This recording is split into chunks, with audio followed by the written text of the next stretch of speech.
Hey, episode 92 of the Nashville Artist Podcast is now out, featuring the multifaceted Mighty Joe Nolan, a singer, songwriter, painter, author, and guitarist. Joe's recent book, Nowville, The Untold History of Nashville's Contemporary Art Scene, explores the city's art from the 1990s to 2015. Joe approaches writing about art with passion, focusing only on what excites him and avoiding pieces that don't inspire him.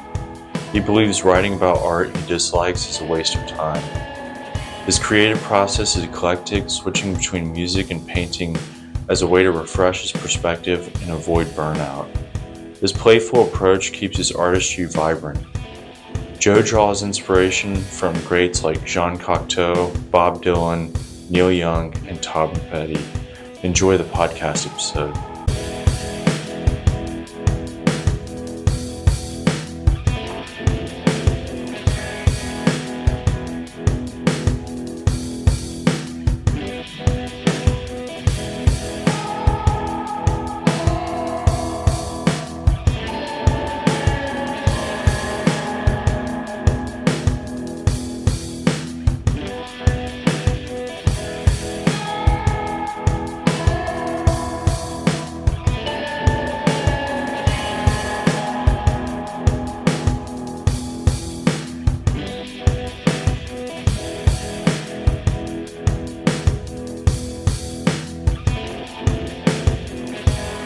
So, what have you been up to today? I pretty much just got up and was preparing to come here. I have a lot of emails, so I was checking my emails. Oh, yeah. What were you doing to prepare? To prepare for this, Yeah. I shaved. Oh, okay. I took a shower. Nice. And I drank a lot of coffee, as I said. Nice. So I have the energy to power through. Yeah, definitely. Awesome. And you live in Old Hickory? I'm up in Old Hickory, yeah. My wife and I moved there right before the pandemic. Oh, nice. That's awesome. We used to live in Inglewood. Oh, okay. Yeah. So Cool. yeah. So that's what I was saying when I first got here. I used to be all driving around this neighborhood constantly, but obviously I didn't do it as much during the pandemic. And then since then we haven't been living in East Nashville. So most of my East Nashville visits are like, I'm going, like I said, I'm going to meet somebody at a bar, or I'm going to the grocery store or whatever, Yeah. But, so yeah, there's actually lots of stuff around East Nashville that I haven't even, like new restaurants and stuff like that I haven't, even been to yet, because that's a little bit, I have to make an effort now to get here. Is your wife, is she also into music and art? Yeah, she is. She actually just had a short experimental video show at the Micro Cinema event at Coop during Artville. So she does some stuff like that. She is actually into digital marketing. That's like her big job. But she does a lot of creative stuff as well. That's awesome. What is her name? Antonia. Antonia? Yeah. That's a really cool name. Yeah. Awesome. We'll get started here. Okay. Oh, yeah. I call you Mighty Joe Nolan, right? You just call me Joe Nolan. Okay. I'll probably take that out. Yeah. Okay, cool. I mean, you can call me that in the podcast if you want. That's fine.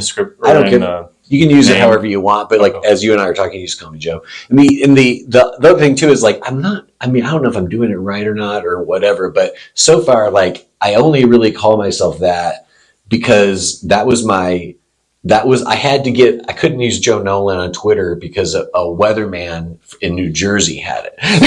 Okay, so I was like, well, what am I going to name myself? This is Mighty Joe Young. In 2011. Yeah, that's exactly right. And I thought, what could it be, like Joe Nolan, da da da. And I literally thought of Mighty Joe. And I'm like, I could be Mighty Joe Nolan. Gorilla. That's a funny monkey joke. I'll be Mighty Joe Nolan. But then a few years ago, when we were living in Inglewood, my friend Andrew Atkins, do you know him? So he's a singer-songwriter, musician. Uh-huh. He was my neighbor for a while when I lived in Inglewood. He at one point we were doing a show together actually, and he's like, why don't you like release your music as Mighty Joe Nolan? Like that should just be your name, like your music name. And I was like, really? And he was like, yeah, I think that would be really cool. And this is kind of like one of those arts things, like we were just talking about, like playfulness or whatever. I was like thinking about it seriously, and it like kind of like scared me a little bit. I was like, ooh, would that be weird if I did? And then I kind of felt like, because it makes me feel scared, I'm going to fucking do it. And we'll see. And I'll just do it, and I'll just start putting all my music out as Mighty Joe Nolan. And I don't really think it's done anything right or wrong, but it was a fun experiment in a way. Yeah. And it's cool. But like my new book is just Joe Nolan. You know what I mean? So that's kind of what I'm saying. It's kind of more of a music thing right now. Well, hey everyone, welcome to the Nashville Artist. I'm Jordan, and today Joe Nolan is here. Thank you for coming over and doing this. Yes, thank you for having me. It was a fun adventure getting here. Awesome. So it's beautiful in Nashville. It's like fall finally arrived. It is. I love it. It's great. I love the cooler weather. I'm looking forward to winter. I'm sorry, but you have a spider hanging right above your head.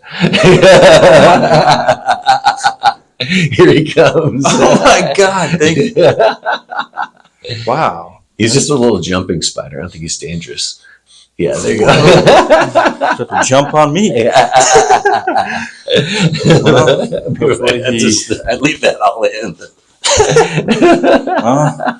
I'm sure he'll have a good time. Yeah. He just looked like one of those little guys who jumps around.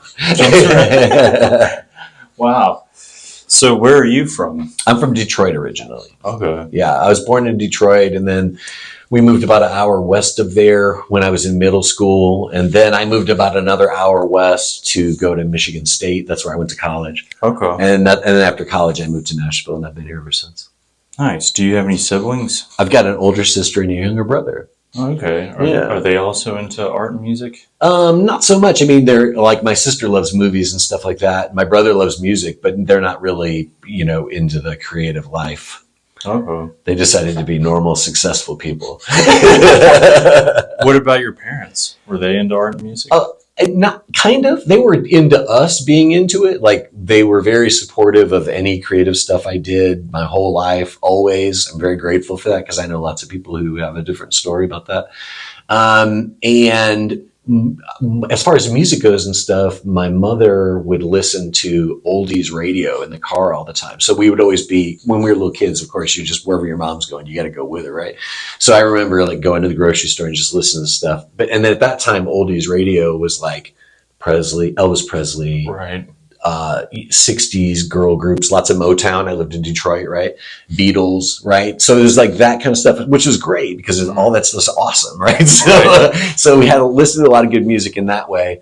And then my mom and dad had a small record collection that they rarely listened to. But as I was a kid, I would like kind of dive into that every now and then and get into it.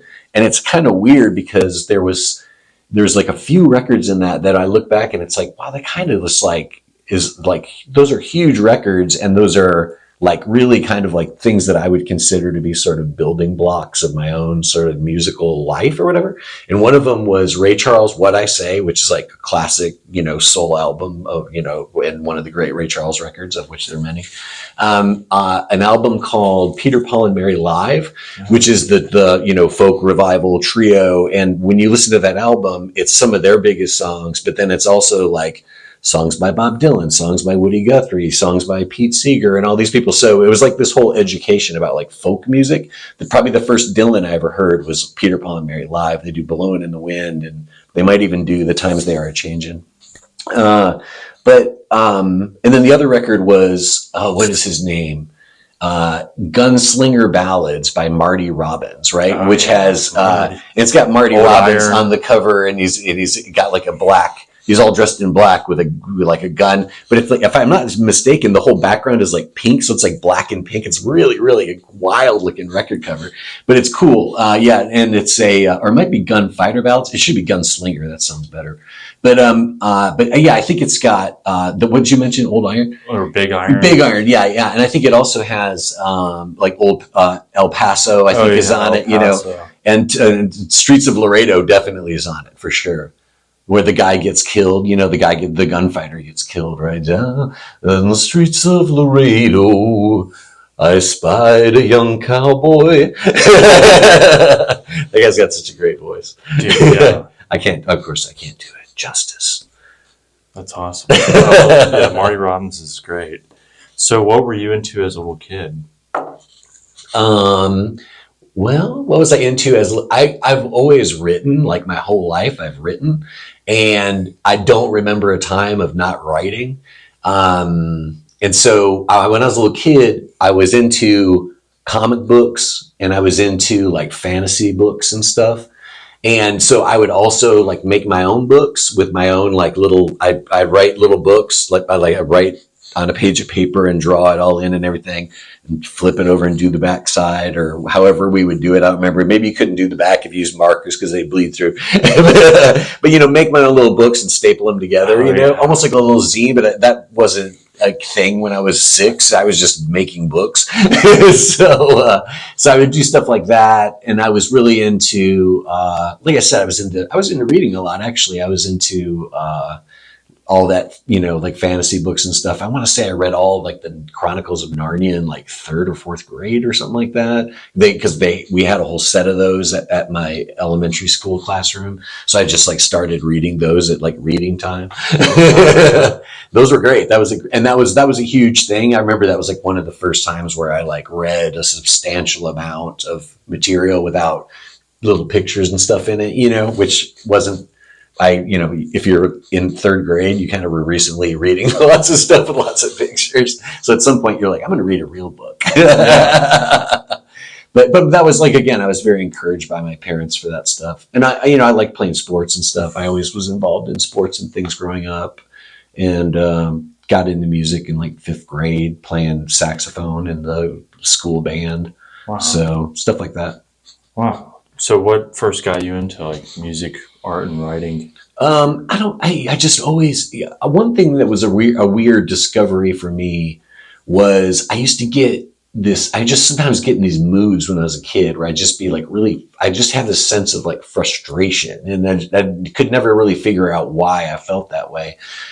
I still don't know exactly what that was all about, but one day I learned this, and this was very valuable. I was having one of these days where I was just had this negative feeling or whatever. And then I started drawing pictures, right?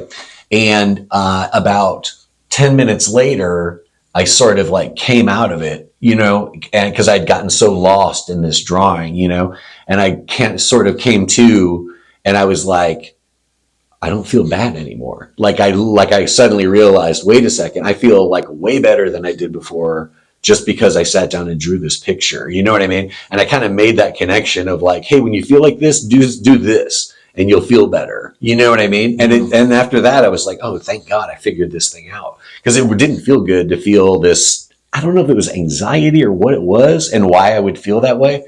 But I mean, I'm a Gemini, we're known to be moody, so maybe it was just that, like I have certain mood swings or something. But I would find that essentially what I found, I didn't know this language at the time, but essentially I figured out like if you meditate, you'll feel better, and that's really what, to me, that's what creativity is maybe the best thing about creativity is just that it can become this meditative place that's very healing for you to be in, you know what I mean? And just having something positive and productive to concentrate on, I mean, obviously I think a lot more of art and music than just that, but that's a huge important part of it. And I think that's the part of it that like everybody can benefit from, anybody who's doing anything in their life. It's like you could do some kind of creative hobby that would maybe be very healthy for you.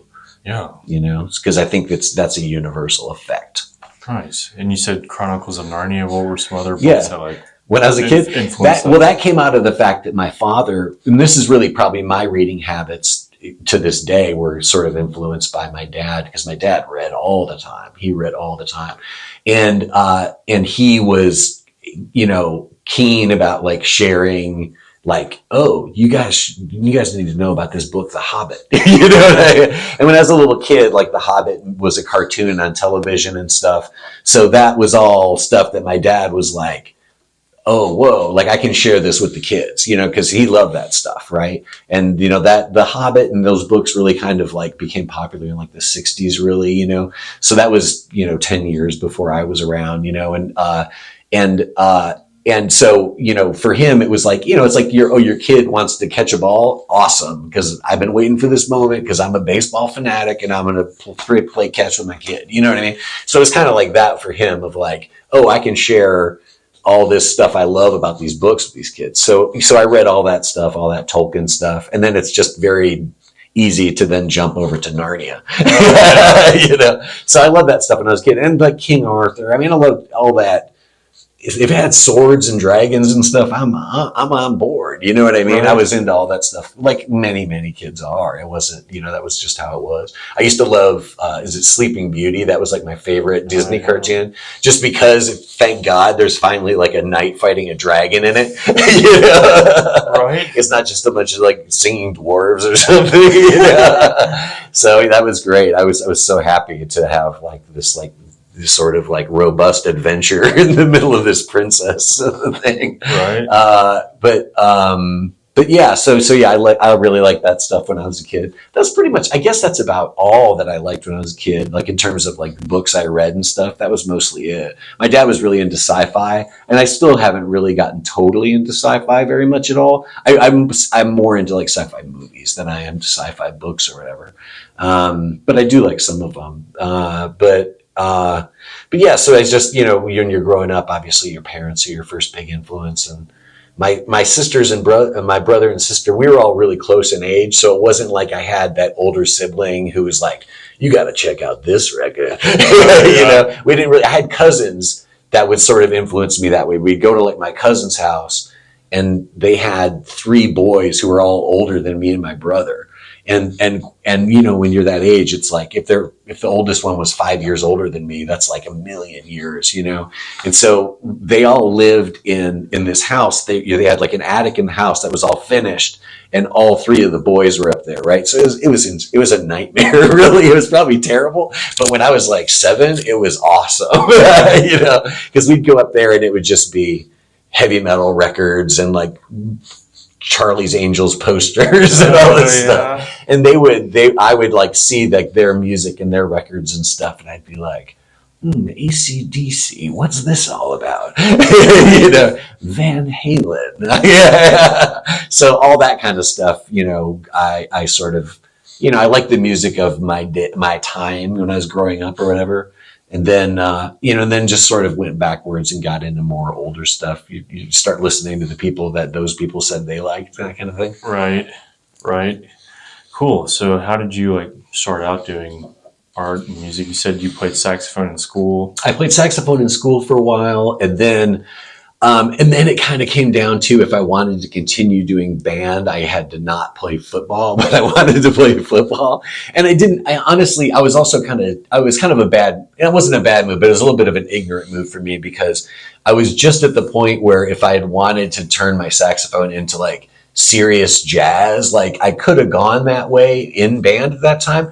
But I was just so tired of not getting to do anything cool in band, because for the most part, when you're playing band in middle school and stuff, it's like, it's all about clarinets and flutes, and maybe the trumpets get a moment here and there, but like alto saxophones don't get to do anything, right? You're just strictly a supporting thing for the most part, So it was kind of boring, and I still wanted to do music, but I was like, I don't need to be in band to do music, And so, a few years after I didn't do band anymore, I ended up getting in a band with my friends. And then that was basically the first sort of exposure I got to playing guitar. And basically, as soon as I could play anything on guitar, I wanted to write songs. Like that was the whole reason to play a guitar, was I didn't want to like shred it. You know what I mean? Now I regret it. I regret not shredding more. No, I don't really. But it was just like, as soon as I could play a little bit on the guitar, my friend that I was making this band with, he was our singer, and him and his brother both had acoustic guitars, and they could both play okay. They could. I mean, to me, they were doing great. Because I couldn't do anything. And after I was like, okay, GDC. Awesome. Well, let's write. So I wanted to write songs like as fast as possible. And I always kind of had wanted to write songs, but I just didn't really, I don't know. I just didn't have any of the pieces in place to do it, other than just to write lyrics or something. you know, and that was it too. Was like that was my drive, was I wanted to write songs, which for me meant I want to write lyrics, which is like, okay, well, they have to create melodies, you know, using chords on an instrument that you're playing, and everything else is just like, I had to learn like 10 billion other things just so I could write lyrics. Wow. But that's, I mean, I just think there's always like kind of a prime motivation. Like, you know, people are into music because they just love to play the guitar, and then they learn all these other skills based on that. And for me, it was really, I really wanted to write lyrics big time. And that was the prime motivator. It's still really the motivator for me. It's the part of songwriting that I like the best. What artists then were you really like, wow, they're really cool, I want to be like them? I really liked just like straight up rock and roll music when I was, you know, like at that time, let's say, when I'm like, let's write songs, right? I was really into like all that like Midwestern rock and roll. So it's like Bruce Springsteen, even though he's from Jersey, it's not exactly the Midwest, but Bruce Springsteen, at that time, Johnny Cougar, right? His voice, do you know about his name evolving over time? Like his earliest record, he's Johnny Cougar, and then he becomes John Cougar, and then he becomes John Cougar Mellencamp, and then he becomes John Mellencamp. And he gets back to his real name. But at some point he was, like when he puts out the like Jack and Diane, that's John Cougar. I don't think that's John Cougar Mellencamp yet. But anyway, but I liked him, and I still like him. I still think, like, especially that era, he had a lot of great songs in that time.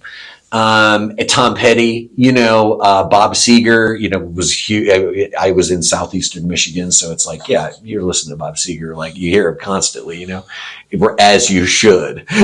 So I like all those guys a lot. But then, like I said earlier, I would read this article with Bruce Springsteen in it, and they'd be talking about how, well, when Springsteen came out in 1973, everyone called him the new Dylan.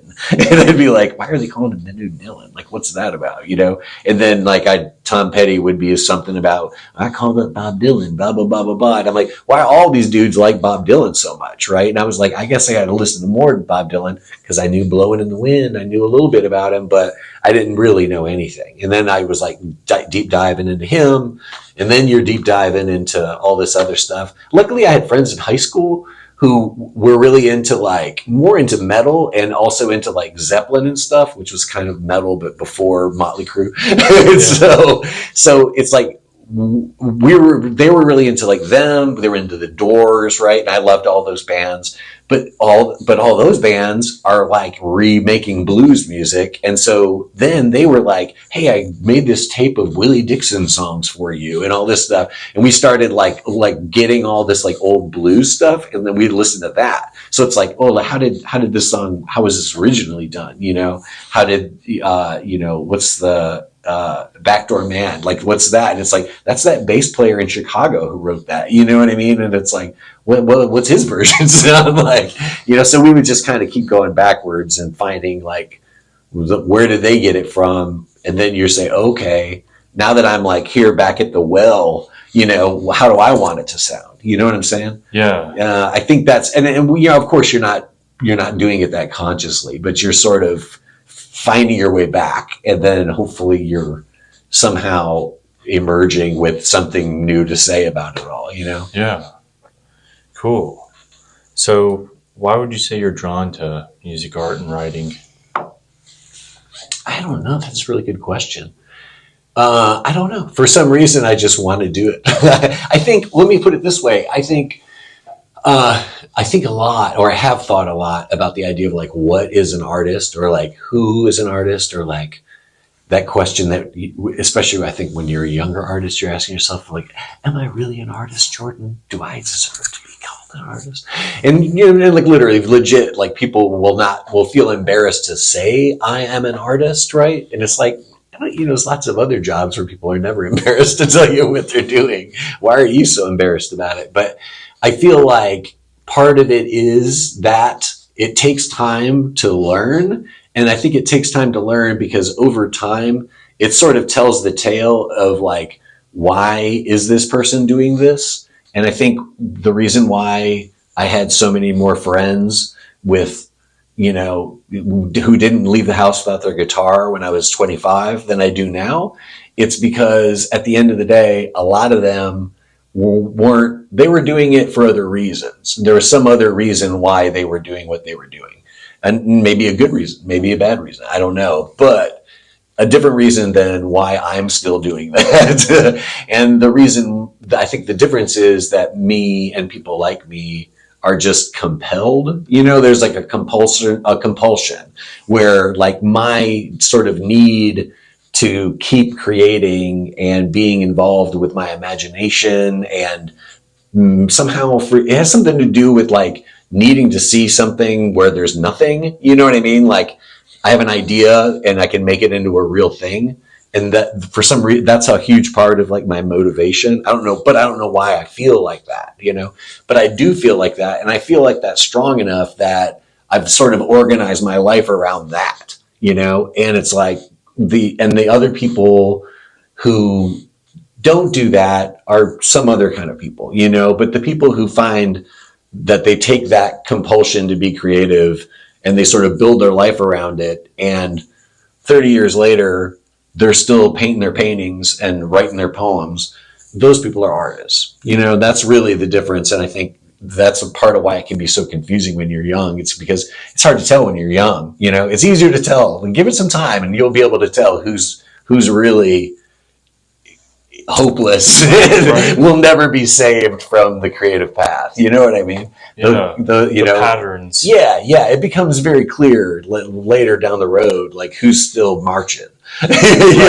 So I think that's a lot of it. I think there's just like I say, I just always use the word compulsion, and I don't really like that word because it's got like negative. What's the word I'm looking for? It's like an obligation. Yeah, people are associated with like compulsive behavior disorders or something like that. But there is something about that. I really do think that there's that people who somehow end up making all this stuff like the thing that they're organizing their life around. It's because they can't help it in a way. And if they and frankly, it's even more like, maybe that's not the best way to put it, that they can't help it, but it's like if they don't do it, like their life quality suffers. You know what I mean? And their mental health, I think, suffers. I think that sort of meditative thing that we were talking about, I think it's like maybe the artists are the people who need that medicine a lot more than normal people do. Yeah. Or regular people, let's say, or non-creative people, whatever you want to put it. Yeah. And maybe that's what it's about. We're starting to get somewhere just talking about it. Yeah. I don't think I have it all figured out yet, but it's kind of in that space somewhere. I understand. So how do you go about developing your artistic skills now? Do you have routines for? Do I have routines? Yeah, I do. Well, I think one thing is that there's a lot of ways to talk about that, but I can talk about, this will help us sort of connect to other stuff. But I have been writing about art and movies, sometimes about music and stuff, since like 2006, right? And that all started because I started blogging and realized how much fun and creativity it could be to talk about other people's work. Like it had never really occurred to me that would be an actual creative thing that I would get like wrapped up in. But as soon as I started blogging, I immediately, instead of doing like at that time, at the beginning of blogging, back, we had just left we had just left the trees, right? And we were forging forward with this new consciousness that humanity had just developed. And shortly after that, that's when blogging started, and because it's so long ago, right? But when blogging first happened, a lot of times people, like I think there was a famous blogging platform called Live Journal or something like that. So there was this whole idea of like it being like a public diary or something, so a lot of people would just be very personal. Their blog would just be them thinking about their day, or whatever it would be. And I don't know why, but as soon as I started blogging, I wanted to talk about this book I'm reading, which is amazing. And here's why I think it's great, or this movie I just can't stop looping on my Blu-ray, you know what I mean? Or whatever. So I realized that was so fun and creative that I wanted to, then I was like, I really need, if I want to do this, like, so if I want to spend so much time doing this, I've got to figure out a way to do it like as something I'm getting paid to publish, right? And I had a lot of education in that world in my college days, even in my high school days, and so it was an easy sort of leap for me to think, contact some publishers and start putting this stuff out there in a way that makes more sense. And that's how I started writing for the scene, and that's how I started writing for more regional journals and all that kind of stuff. And as far as like developing my own skills as an artist, what that did was interesting because I was always a person who wants to like read all the books, and I want to look at these movies and go to these exhibitions and see this play or whatever. And the idea that I would always be sort of taking in stuff that then I can sort of build my own new creative ideas out of these new ideas that I'm, sort of grabbing all the time, right? I just feel like that's a huge part of being a creative person, is like being interested in other creative people and the work they're doing, kind of like what you do here, right? And then if something kind of caught my eye or caught my ear, then I would sort of analyze it and think about it and wonder, like, why is that part of that song so fucking amazing? Like, why every time I just get goosebumps when I hear that? Like, why does it do that? Or why am I still watching this movie and just can't bring myself to stop it? Like, I love this movie so much, but why? Why is it that good? And then you analyze it and figure it out. And then you take those lessons and say, well, how can I apply that to this thing that I'm doing? Or how can I apply that to this idea that I had? And I know lots of artists who operate this way, who are really into, taking stuff in a lot, analyzing it, learning the lessons from it, and using it in their own work. There's nothing really unique about that. Lots of artists work that way. But what I found was if I take that analytical process and actually write it down in a form for other people to read and put it into the world where it can actually create a dialogue, that's like a whole other thing happens. It's sort of like colleagues I've talked to who are into teaching. You know what I mean? And so they're kind of doing the same thing where they have to look at their practice and say, how do I break this down and help this other person with less experience than I am understand how I do this so they can do it? That's a whole other thing than just doing that internally, making it something that can actually communicate with other people makes you think about it in a whole different way. So I think, some people are confused about like how the critical writing works for me, but for me, it's inside of my bigger creative practice. It's part of me being an artist. It's not about me being a critic in the world. It's like, I'm like, there's a lot of artist critics, right? There's a lot of artists who also have written about stuff. Patti Smith, like, has reviewed records. You know what I mean? There is a guy named Frank O'Hara who was a museum curator at the Museum of Modern Art, but he was also an art critic, and he was also like probably the best poet in his generation, which is called the New York School, which was sort of like right after the Beats, like Kerouac and those guys. Kerouac and those guys are like 40s and 50s, and these guys are like 50s and 60s, right? But he was this really amazing poet who also wrote art criticism. So it's a thing that, lots of artists also comment on the culture outside of their work. And I feel like, well, I'm in that group, I'm not in the group of like, I'm not. This sucks is good. Yeah, exactly. And art criticism doesn't even really work like that anymore nowadays. Like, I think critics, institutions, galleries, everybody kind of turned a corner at different paces, but recently-ish, that, where, when I first started writing for Number, it was like 2006.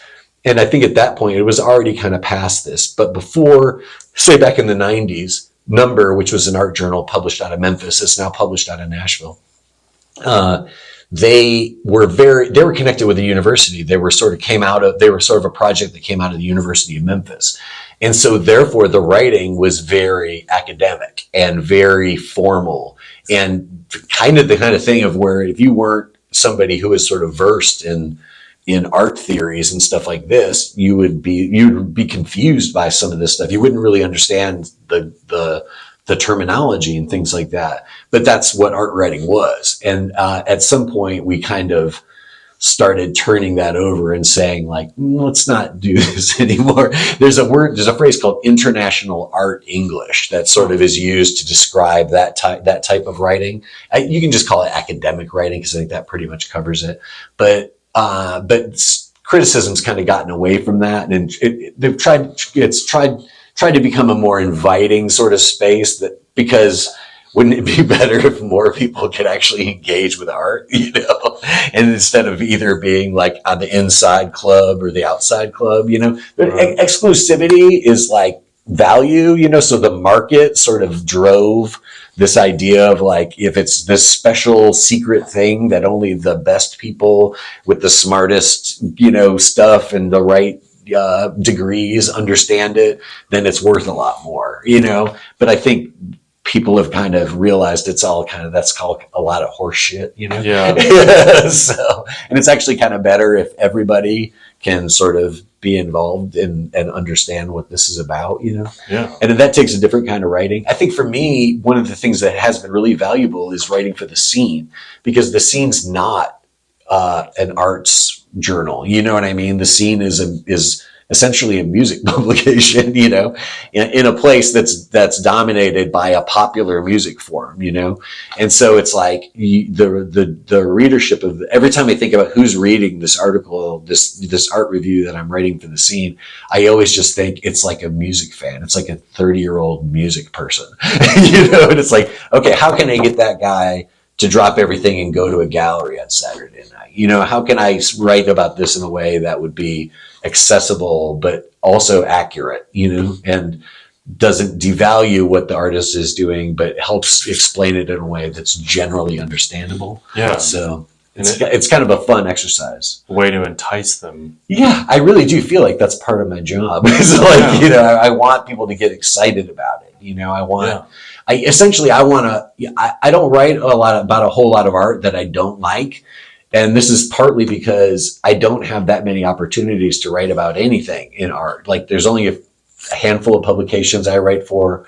There's only a handful of slots any of them have in a given month, in terms of whether or not I can get an art story to them in a timely manner, so when I can write about something, I'm always going to opt to write about the show that I'm excited about and that I want people to pay attention to, and the artist that I want people to know about. To me, that's way more valuable to that artist. It's way more valuable to that audience and those collectors than it is to point out that this gallery is doing things wrong and this artist doesn't understand the climate, or whatever. It's like I don't see anything productive about any of that, and honestly, there's nothing harder to deal with as an artist than being totally ignored, frankly. So it's like, whenever any of us feels like our special fucking work that we put so much effort into is being ignored, like, that's the worst thing in the world, Right. So it's like there's nothing I can add to the conversation that's going to be more discouraging than just not including anybody in the conversation, So it's like, and that brings us to this thing, is like, if somebody's doing work that I'm not particularly interested in, but they keep doing work and they keep growing and they keep changing, sometimes all of a sudden I'm like, well, damn, look at that. That's amazing. Like, that's incredible, and now I really want to write about it, And so it's like, I just think, again, it's that perspective. It's really mostly out of just practicality. I don't really, again, with the small number of platforms and publications, with the editorial calendar, there's a whole bunch of factors that have nothing to do with me that I have to deal with. And then before I even see your art show, it's like, there's already a whole bunch of things in the way of me maybe or maybe not writing about something, So when I do, it's like, it's almost always going to be something I'm pretty positive about. So that's another reason why people don't see me just being like, well, this is garbage. It's like, I don't have time to write about the garbage. You know what I mean? That just seems like a waste of time for me and everybody else. Yeah. So nice. Do you, who are some of your favorite artists of all time? Some of my favorite artists of all time. We were talking earlier. I mistakenly credited Baudelaire. We were talking about that Charles Baudelaire quote, and I mistakenly said Jean Cocteau. And Jean Cocteau is a French artist who was a contemporary Picasso. So he's from that same era, and he was an amazing filmmaker, an incredible illustrator, painter, a poet. Like he kind of did everything and kind of did everything great, really. He made the original Beauty and the Beast film, which is like a masterpiece, like one of the greatest movies in the history of the world. And he's incredible. So I love him. He's to me kind of the ideal, you know what I mean? In the sense, for whatever reason, I myself have just found that being interested in lots of different mediums and being interested in lots of different genres and lots of different things, just it actually works better for me. When I was younger, people would tell me, you need to just like focus on music, you know, and don't do other things because it's got to be all music all the time, blah, blah, blah. But like creatively, that totally burned me out, you know? And it wasn't until I started letting myself do other things that like everything got better. And I somehow discovered that it was like, oh, for me, I feel good when I'm productive as an artist. And if I'm not being productive here, I used to write songs on legal pads like this, so it's kind of funny. Yeah, I used to just like try to fill these things up. But if I'm sitting here one day and I'm stuck trying to write a song and just nothing's there, fucking stupid. You know, this is just not good. You know, it's like, well, maybe I should try to paint a painting instead, or maybe I should instead of trying to force this song, maybe this isn't a song, maybe this is a poem. You know what I mean? And as soon as I started letting myself just sort of follow my nose and just sort of try out different things I wanted to do, I kind of just realized that I had more of just a kind of a general creative sensibility, and would sort of learn enough about these different things I wanted to try that I could pull them off. You know what I mean? And it was like, for me right now, like creatively, like painting these paintings is like amazing. And I'm just cranking on these paintings.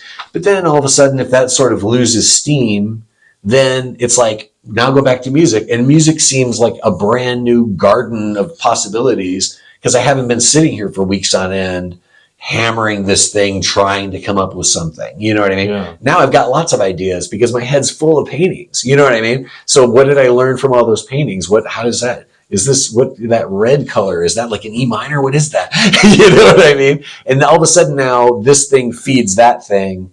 And creatively I can just follow the sort of flow into the next thing that I'm interested in, and then back to this thing. And then the other thing that happens is, as you put this stuff into the world, which I have to be able to do, I don't want to have like one thing I'm really doing and then just a bunch of hobbies, which you could be fine. I mean, that'd be cool. But for me, it's like, no, I'm like kind of doing these things all for real. You know what I mean? So it's like, to me, my music is no more central or important than the book that I'm writing or the paintings I'm trying to make. Like they're all kind of just different work that I'm making, you know, It's all equal to me. So that's another thing that happened is like, if all of a sudden I get, you know, somebody wants my paintings for an exhibition, it's like, okay, cool. Now I'm going to kind of focus a bit on my painting for a minute. Cause like it tends to be this way where things just kind of pop off for a second and some doors open up for you, you know, and you just need to kind of like sprint through those doors and get to wherever you can get to. And then more opportunities will pop up. But if you're working, it's almost like if you have all these different lines in the water, then one of them is almost always popping up. You know what I mean? Yeah. There's almost always some kind of possibility happening somewhere. And if this thing becomes the thing that's really kind of working right now, then I'll just stay there for a while, you know, and then I'll be, you know, like I've been for the last couple of years, I've been like the book guy because it's just a big job, you know? So it's like, all right, let's make this book amazing. And it's going to take a while, but but that's been sort of the thing that's got my attention right now, just because it has to be, Yeah. And luckily I've got like 2 albums in the back burner. So I've just been like leaking out these singles and just sort of keeping that moving. Yeah. So I'm like active as a musician as well. But at the same time, I'm sort of with like treading water basically, because I'm trying to get caught up. I'm going to start playing out again, like later in the month. So I'll start doing some shows locally and stuff.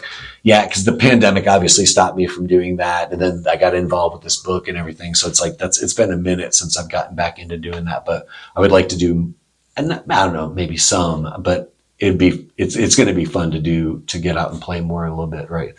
So just kind of, again, it's one of those things where I just have to prioritize like whatever's the big thing that's happening. That's like, okay, that got to do that. Like a couple months ago, the scene always gets really busy toward this time of year because we have like Fall Guide and we have Best Of, right? So we end up with like just a ton of deadlines and stuff happening that time of year. So during that time of year, it's like, I might not get a whole lot of other stuff done because I'm spending all this time writing about other people's stuff, you know what I mean? Yeah. Which is cool. It's fun. The Best Of is always pretty hilarious, trying to figure out like, how are we going to do that? Yeah. How would you, you kind of talked about this, but how would you describe your creative process? Well, it's sort of like we talked about at the beginning, right before we started recording. I really do think there's like there's something important about that sense of like playfulness, and not bringing, I don't really have a lot of serious intentions really. Usually when I do stuff, like when I'm painting, I've got I'll have an idea. Like right now I have this idea for a painting in my head, but I say an idea for a painting, I basically just keep seeing that if I could do this thing with like pink paint and I could make this certain shape on a panel, like I paint on these wood panels, and in my brain right now, I'm just like, I just keep wanting to do that. And I'm like, I guess this is going to be my next painting. And I'm like, that would be good. Because that's a good way to start a new painting for me. And I'll find a lot of, colors in my neighborhood, like my garden. And then like when I walk around my neighborhood, there's lots of trees and stuff in my neighborhood. And, I've got a little app where I can like capture the color of something. You can just like, you pick, like you have a little eyedropper tool, in Photoshop or whatever, and you can like pick off a color, from the digital image. I can do that with like, it'll just use my camera and it'll say, okay, this pink flower, and I'll go click and it'll grab the pink color in a little swatch, and it'll automatically assign like the digital number, like number FF205 or whatever. And that's for this shade of pink, if you're building a website or something. And then I can grab those little swatches and like make little combinations with them and stuff. Wow. And so all my paintings are pretty abstract, but I think of them as landscapes because like I like literally the colors from like outside or what I'm using in the paintings all the time. So there's a little bit of stuff like that where I'll sort of just like gather little ideas or something. And then when I sit down to do my thing, I'll just sort of look at all that stuff, and say, oh yeah, that's that pink that I want to use. You know what I mean? And I'll say, yeah, let's do that. Let's do the pink thing, or with songs and stuff too. I'll come up with like you're at the grocery store or something and I'll think of like a melody and I'll just like hum it into my voice recorder. And then it's just there, or I'll have lyrics a lot of times where I'll just jump on a little document that I've got and I'll just write another line of lyrics that I just came up with or something. So I never want to forget that stuff, but it's not always convenient to do anything about it in the moment when you've got it. And I, like again, I'm at the grocery store, I'm pumping gas or something. And it's like, that's a great line. I got to write it down, but I can't write the song right now. And a lot of times too, I think you have a sense after a while of like, oh my God, this whole thing's coming right now. Like I'm going to write this song immediately right now. Like it's just flowing. And then there's other times where you're just like, that's a great line. I'm going to build a chorus around it. Then I'm going to figure out a way to reverse engineer a bunch of verses that'll get me there. You know what I mean? And so, you can tell early, usually, like, this is going to be a process, and as long as I get this written down and don't lose it, then we can do that anytime we need to. It's always good to have a bunch of little chunks of stuff that you can sort of build on, because I don't know. I think it'd be terrifying if I ever got to a point where I didn't have a bunch of songs, like, just sort of sitting there going, and, me saying, like, okay, what's the new project? I almost always, I don't know why, if it's just my schedule or what it's always been, but I feel like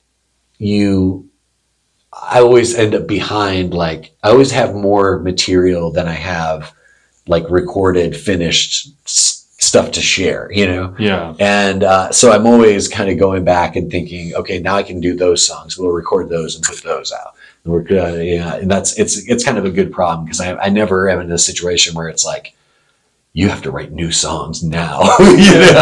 So I think that's something with independent artists too, in a way. I think if you're in some kind of a business situation where there's just business demands, the calendar says we have to have a new record on this date, then that's a different game. You know what I mean? Where the game I'm playing is mostly like, if I can just kind of constantly have music actively out there in the world, so that I can like objectively demonstrate that I'm a music making person, then it's like, that's a victory right there. Yeah. If I can just sustain that.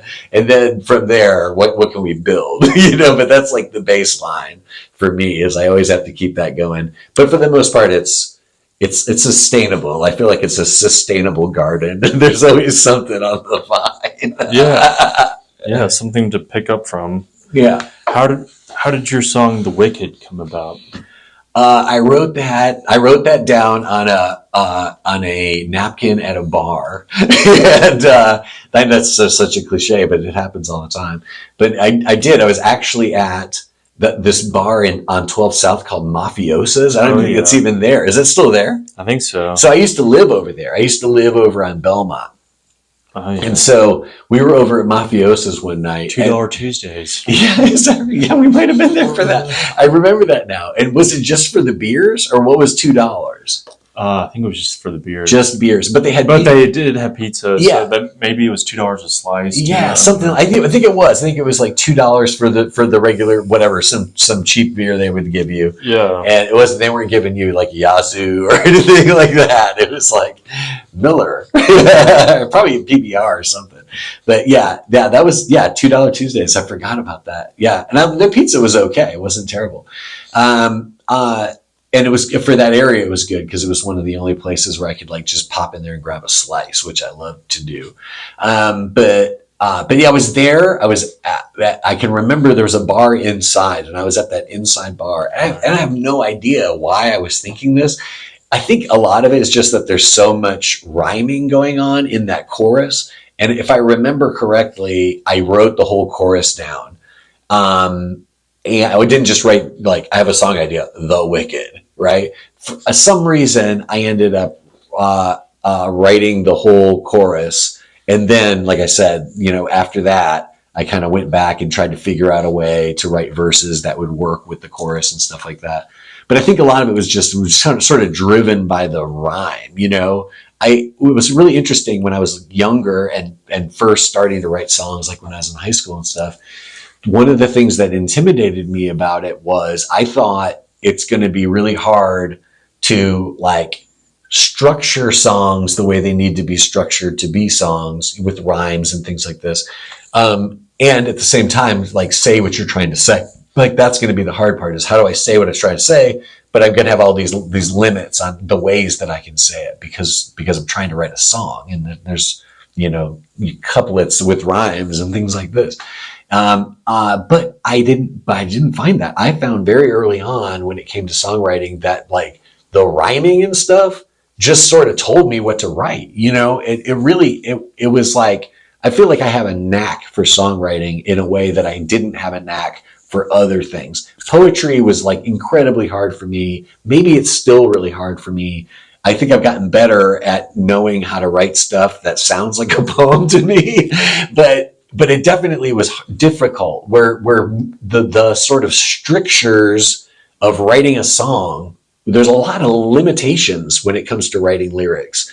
And I don't consider lyrics and poetry to be the same thing at all. So to me, I thought that was going to be difficult, but it really wasn't that difficult for me. It was like, as soon as I started writing lyrics, I knew I was onto something, you know, not to say that my early songs were very good. They were all pretty horrible, but they were good enough that I kept going. You know what I mean? I was like, I don't know what I was finding in these things. I've looked back at these things and I don't know why I like wrote all of this and somehow continued because it's like, this is not good. And I'll hear early tapes of me singing and stuff and it's awful. But for some reason it was, I knew that there was, you know, some kind of end of the rainbow. You know, I just don't know if I've gotten there, but I guess I just had confidence that it would get better. Yeah.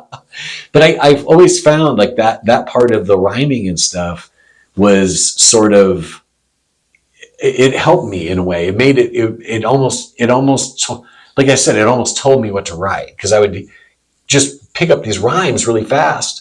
And I would be like, da, da, da. And then I'd think this word rhymes with it. Almost like, I don't know, like you'll see like, it's a little bit, I mean, like when you think of like rap and stuff like that, it's like, that's all about that. And I think that sense of like, when you see somebody who can like really freestyle and flow like that to me is like when you're really in the mode with writing, like when you're just like, it feels like you're just writing it down because it's coming so fast in your head, you know, and sometimes that it's good, you know, sometimes that's amazing, but that doesn't happen that much. I think it kind of happens more earlier in songwriting because there's so much to learn that like every new step forward is a major breakthrough. You know what I mean? Where now it's like, how do I find something new in songwriting? And it's like, I don't know. And there's areas of songwriting probably that I'm like, well, I know enough about that to know that I'm just not interested in that, you know? Yeah. But when you're younger, you don't know anything about anything, you know? So it's like, what is this? It's like, that's just the janitor's closet, but I know it seems amazing because you've never seen it before. So I think I'm thinking about that song, The Tower of Song. Do you know that song by Leonard Cohen? I'm not sure. So he's talking about being in the Tower of Song. It's his birthday today. Oh, really? Yeah, and in it he talks about how he can hear like Hank Williams like way up in the tower, you know, because Hank Williams is a lot higher up in the tower than he is. So I can hear him singing all night long. It is like he talks about just kind of like it's kind of a humorous song where he's just sort of talking about like the difficulty of being an artist, but also kind of making fun of himself for not being as good as his heroes and things like this. It's a really good song. But that to me is the idea is like when you're a young songwriter or something, and you could be led into the Tower of Song and you'd think everything was amazing because it's all incredible because you don't know anything about it, you know. But then the more you learn, the harder it is to find new things to learn. You know what I mean? Yeah. So I think that's a challenge. Nice. What would you say are some important things to consider when writing a song? You kind of brushed over that a little bit, but important things to consider. I don't know. Like maybe you can ask it in a different way or something, but I don't really consider anything. Like I almost always am just sitting down with a blank piece of paper. Or, I mean, nowadays I don't even do that. Nowadays I just pick up my guitar and just start playing. And then, what does that sound like? That sounds like there's like a mountain and it's raining, you know? And it's like, why is it raining? Where is it? Where are we going? Where are we? You know? And you just sort of, I don't know. I just sort of tried to like evoke like a mood or something, and then start saying stuff.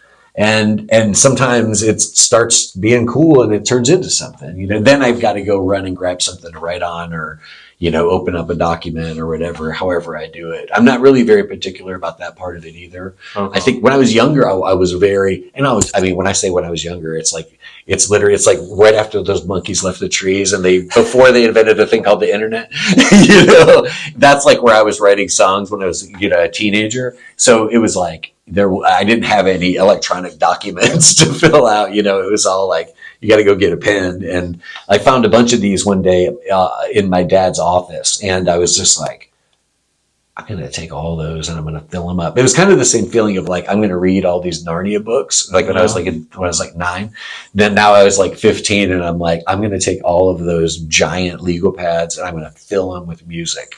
And I literally used to number songs just so I could be like 34. So I was very determined to write a lot of songs because I knew that it was the only way that I would be able to get good at it, Yeah. And I had loads of patience for that, but I didn't have hardly any patience for this is another reason why I probably didn't choose to continue on and become like a virtuoso saxophone player is because I didn't have that discipline of just play it 10,000 times and you'll start to sound good at it. I was like, I don't want to play it 10,000 times. I just don't have that in me. But as far as do you want to write 10,000 songs? And so maybe you can write a good one. I was like, yeah, I'll do that all day long. But see, that's back to this writing thing that I've always just been doing for some reason. I think that's part of it too, is just writing a ton of stuff was totally in my wheelhouse, but becoming an outrageously technical musician, it's like, can I just be sort of a weird musician? Yeah. Have a variety instead of just this is the only thing that I do. Yeah, exactly. And it's I really love, I love home recording culture. I mean, part of it I love just because nowadays we can do such amazing recordings in these informal, comfortable environments, right? I love that. Because being in real studios, I mean, obviously, whenever I've had those opportunities, I've always been very grateful for it. And it's a huge part of the culture in Nashville and stuff. At the same time, though, those environments are kind of sterile. Very much so. It's really, really no vibe in those spaces, And so it's I really love where we've gotten with what we can do. Bedroom pop and stuff. I love it. I love it. And one of the things that's so fun about it is now it's I'm going to write and play the bass line that I hear in my head. You know what I mean? And all of my music has been done with other collaborators, which is actually one of the best things about playing music is actually doing it together with people at the same time. That's fucking magic, right?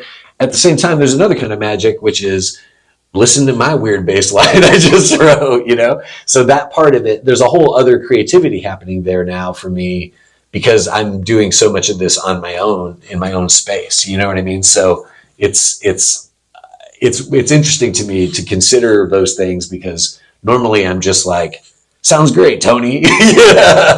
Maybe we'll do halftime there, that's about it, But now I've got to be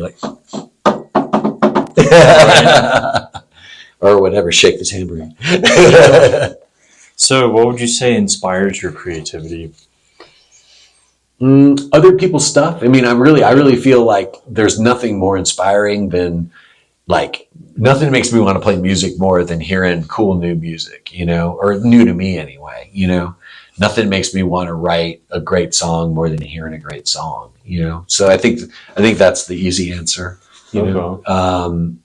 I think places too can inspire stuff, and seasons too. For whatever reason, I think it's because of school. School starts in the fall, right. So I think that school always makes me feel like it's time to read and write. You know what I mean? And so I feel that about the season. But when I travel, I almost always end up coming up with ideas, that's That's a fun thing. I went to a artist residency in Sedona several years ago, and I did it just as a songwriter. I just said I'm going to bring my guitar and hang out in Sedona and write a bunch of songs, and that's pretty much what I did for like a week while I was there. And Sedona is like so just mystical, beautiful, completely alien, totally different than Southeast America. You know what I mean? Yeah. You couldn't really come up with more different climate than Middle Tennessee, which at that time, so it's like it was like late spring. I want to say it was in June, right? So it's like late spring, early summer. So like Tennessee's just turning into the jungle like it does every year at that time. And it's just like so lush and so humid and, all the things we love and hate about summertime in Tennessee. And then you go there and it was a completely different high desert environment, and just that alone is super inspiring, just because you're just seeing new things in a new way, and people speak differently, and the food is different, and all of that's great. Like I love new stuff all the time. Like I'm always happy for like a change, that back to the crazy Gemini thing, but I really do feel that way. Like just being in a new place with new people and new experiences, that alone is so refreshing, and automatically I think you come up with new ideas. So all that stuff, kind of inspires me. Nice. What would you say your songs and paintings represent? I think that they are both, I think they always, what do they represent, Jordan? I think they are all sort of, again, like emotional and moody. I used to write songs that were very much like storytelling songs. And my very first album is a record called Plain Jane. And to me, that album is like the culmination of like all my early songwriting. And that album is essentially all story songs. And then after that, music kind of came together. I was like, I'm not ever writing any more story songs ever again. Like I was just so done with that idea of a song. And ever since then, I feel like my music's gotten much more, my lyrics especially have gotten much more abstract, Abstract's a kind of a big word, but more imagistic, more poetic, I guess is what I would say. It's like I'll write a song and there'll be a dude and there'll be a girl and there'll be some kind of a landscape. There'll be a thing, but nothing's really going to happen. It's just going to kind of be there, Or if things happen, they're going to happen more sort of metaphorically in a way than like an actual narrative about this dude and this person and this thing goes down, which I used to write very explicitly. Like it would be very much almost like a once upon a time, here we go. And I would think that like that was I would be really happy to write that song. And I think that there's validity in those kinds of songs, but I just got sick of it. I just got tired of doing them that way. And I want to write something that's more abstract and more of like a mood or a scene. And that's it. That's all it is, And I think about like so many of like Bob Dylan's like earlier, like, well, his career is so long now, but when you think about that period of like between like Highway 61 and Blonde on Blonde, it's like a lot of people are like, what's this song even about or whatever? And it's like, yeah, now we're getting somewhere. It doesn't really matter what it's about because jewels and binoculars hang from the head of the mule, and it's like, that just puts you in a certain place. Yeah. And that's enough. You know what I mean? And I love it, I love that. I love that idea of just like these really, really evocative images and moods and emotions. And definitely in painting, that's a lot easier to do. That's what painting's built for. Yeah. I think I think that's even maybe a better vehicle for that kind of stuff. But you can totally do it in music too. And I would say Neil Young is a good example of somebody who knows how to write a kind of a vague lyric, that can also be completely memorable and totally, like think about Heart of Gold. Like Heart of Gold, Heart of Gold's not really telling a story. Heart of Gold's just sort of kind of hammering on a sentiment. You know what I mean? And at the same time, there's these specific images that you can really grab onto. He's been a miner for 1,000 years. Now that's impossible, but we understand what you mean, Neil. Yeah. So I think to me, it's like that's kind of a great example of what I'm talking about. Is a song that people can grab onto and sort of vibe with, but it's not a specific story about a specific thing. It's more about a feeling. It evokes imagery and feeling. Yeah, and obviously he's talking about, a sincere people of character, Heart of Gold. Yeah, we all understand what he means, but he's not saying it. You know what I mean? And I think that's way more interesting to me as a songwriter. Definitely. Yeah, and as a painter, I also just think too that painting has, for a long time, painting, art in general to some degree, contemporary art, has been like veering toward like lots of figures and lots of content, right? So lots of paintings that are about something, this is about identity, or this is about some kind of activism, or this is about this or that. And just because of the way things are, this is what happens every time, all of that will slide back the other direction, okay? And we've already started to see it happening, where you're seeing things becoming less figurative and more abstract. You're seeing the content sort of go away, and now we're getting into something more like formal art, where it's like this now abstract art is interesting because of the way the materials are being used.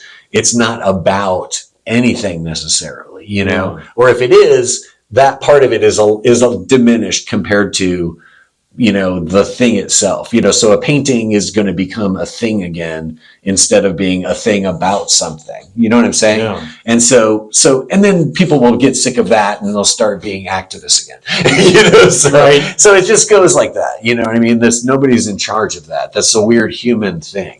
And it's also an answer to something else. Yeah, exactly. The thing that's exactly right. Punk was the answer to rock. 100%. Grunge is the answer to punk. 100%. Yeah. Post grunge. Then yeah. Indie music. Yeah. Everything just kind of pushes back, and every kid grows up and is like, I'm never gonna vote for them. And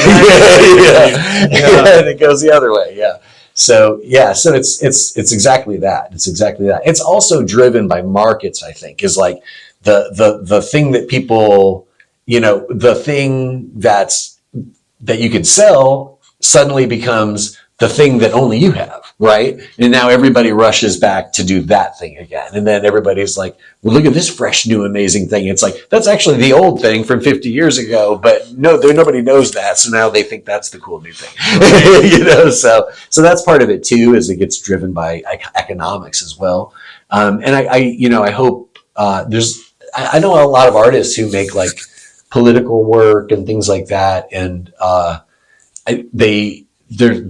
it's going to be interesting to see like how work evolves and how some of these emerging artists who have gotten some traction during this era are going to sort of negotiate like an era where there's going to be the work's going to look a lot different. And like, how are you going to like meet that challenge or find a place? You know what I mean? There's always going to be, all of these things we're talking about are always in play all the time. It's just that one is more spotlit and prominent than the other at any given moment. So yeah, so it's a weird place we're in with the art world right now. Things are kind of changing and moving. Okay, cool. All right. So now I want to talk about your book. Okay. Nowville, The Untold History of Nashville's Contemporary Art Scene. That's right. How did that come about? Well, I had thought about different book projects that I might try. And I ended up like coming to this book idea because I realized I was like the only person who could really do it. So basically the book is about how Nashville's contemporary art scene like got where it is today, Nowville, right? So for me, the story really starts in the 1990s, and then it goes all the way through. The book goes to about 2015-ish. The book takes us up to the point where the packing plant building in Wedgwood, Houston, like the original, it goes through like all the original tenants of that building, the first galleries and stuff that moved there. And then that's pretty much like in the timeline of the book, that's the end. That's not actually the last chapter, but that's in terms of where does the book go? It goes from like the middle 90s to 2015-ish. And I was lucky enough to be involved in the art community back then, back in the 90s. I came to Nashville primarily with music ideas in mind. And even when I was involved with, various art and creativity stuff in my high school years or my college years, I wasn't really that friends with a whole lot of visual artists and stuff. I was always friends with musicians. Like that was my sort of creative scene. And then I was also friends with like the football guys I played with, so it was kind of like those were my peer groups in a way. But when I moved to Nashville, I met a bunch of young visual artists at various places. I worked in a coffee house in Green Hills for a while. And when I was there was an artist I met there. His friend who came and worked with us as well was an artist. And then he lived with a dude who was an artist, whose girlfriend was also an artist. And they all lived in the same house. And they all lived near me when we all lived in the Belmont, Hillsborough neighborhood. So I got to know those dudes, and I would go over to their place and just sort of like pop by and see what they're up to. And I'd like see, and they'd be working on their paintings, and then they'd, call me and say, "Hey, what are you doing?" And I'd say, oh, well, we're going to, do something, come on by. And then I'd see that painting they had been working on, but now it's like hanging on the wall, and now they're working on another painting. And I just sort of started getting into like getting to know these guys as artists. Cause like, again, I never really had that sense of, I know a lot of people like you and I, where I walk into your room and there's a drum kit over here and there's a bass and amp over there and all this stuff. And it's like, yeah, I know how musicians live and work, but I didn't really know how visual artists lived and worked. And those guys were like my first sort of entry into that world more specifically. And then I got to know through that community a bunch of other artists. Around that time, Bongo Java had just opened in the Belmont neighborhood.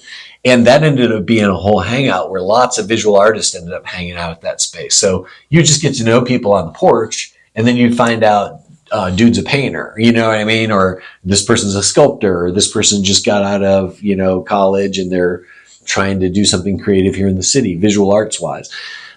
So that whole community, I just sort of accidentally became kind of more plugged in with them. And then for me, and in the book, I talk about really the first thing in a movement that I describe as as Nashville's contemporary arts renaissance, right? Because Nashville has this deeper modern art history. And we can talk about that too if you want. But for me, the biggest first thing that happened in that movement that got us to where we are today was the formation of a group called Untitled. And the Untitled group, which has recently just revived again, it just keeps on coming back like for 30 years now. Untitled was a group of artists who essentially were a little bit fed up because there wasn't a whole lot of contemporary commercial gallery spaces and things in Nashville.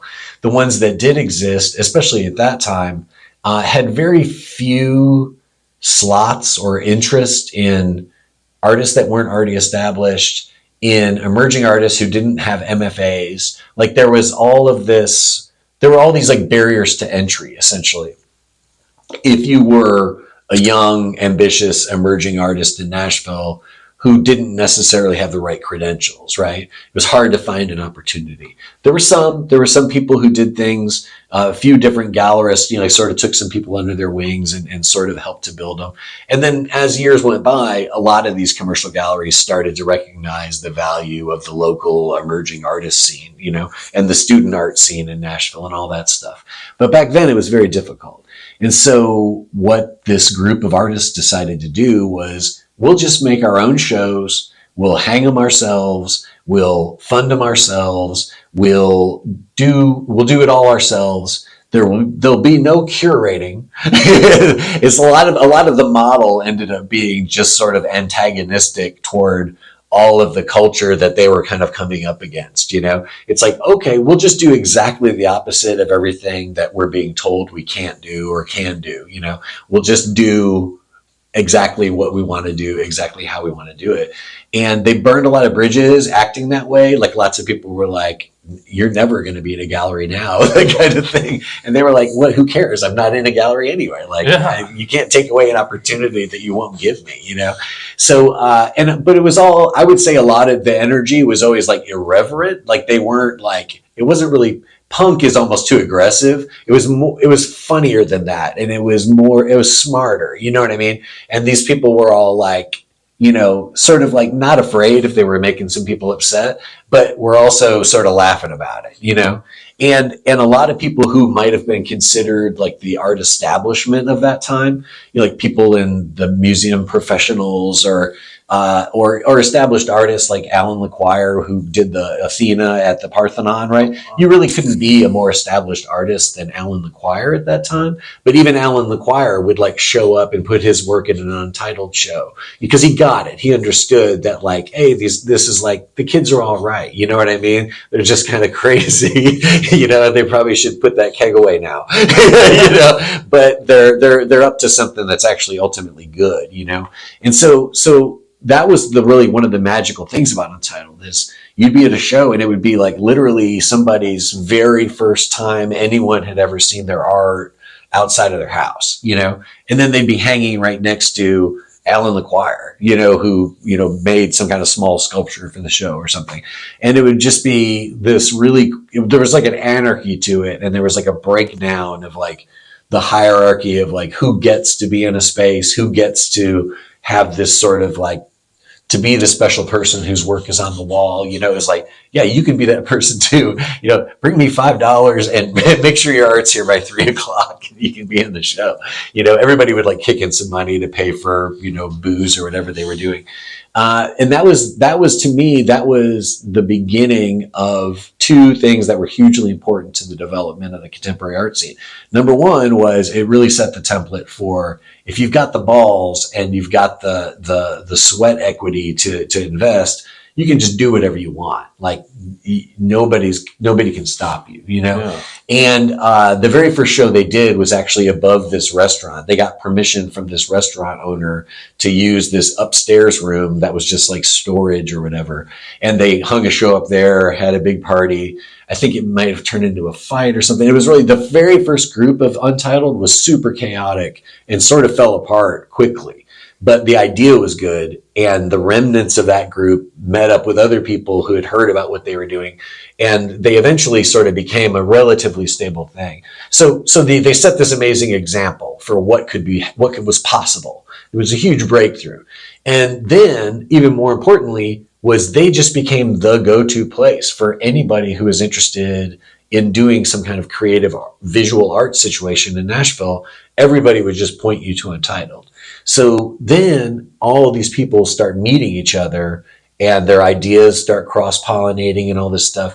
And like guys like Greg Pond and Brian Hunter met each other there. And Greg had just gotten an MFA from the University of Georgia and moved up here to Nashville.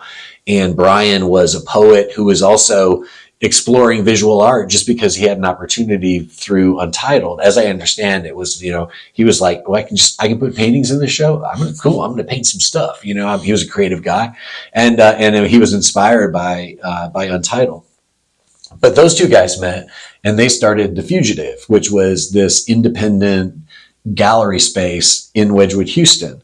And a woman named Chris Campbell did shows with Untitled until she just got sick and tired of being in uncurated, completely wacko installations where it was just total chaos, which is how they operated all the time. And she was just like, this is bullshit. Like, I want to do something, something better than this. I can do something much better than this. And so she started a gallery called Ruby Green. You know, I'm kind of putting words into her mouth, but that was actually one of the stories that I was told in the book. It was funny because people would tell me stories, and then other people would tell me the same story, but it'd be different. And then the person they were talking about would have another take on the story. And I just sort of put all the stories in the book. Like, it's not really important about like what's real or who's right. It's like, these are all the stories of the people who were there is what's really important to me. And just the whole book is it's an oral history, right? So the whole book is all these people telling you this stuff in these big quotes, right? It's not me writing a whole book about all this stuff. It's me doing a whole bunch of interviews and then editing this conversation out of all these interviews. So you'll see when it lands.